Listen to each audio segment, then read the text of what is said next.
अज्ञः सुखमाराध्यः सुखतरमाराध्यते विशेषज्ञः ज्ञानलवदुर्विदग्धं ब्रह्मापि नरं नरंजयति।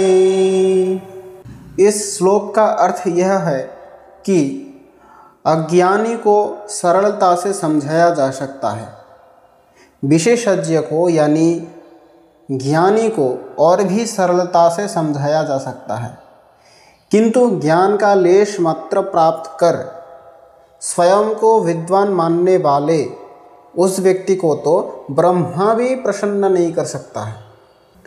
जे मूर्ख ताके सहजेई प्रसन्न करा जाए, जिनि विज्ञ ताके आरो सहजे प्रसन्न करा जाए, किन्तु बिंदुमात्र शास्त्र ज्ञानेर जन्य जिनि निजेके पंडित मने करेन सेई मानुषके स्वयं ब्रह्माओ सन्तुष्ट करते पारेन ना।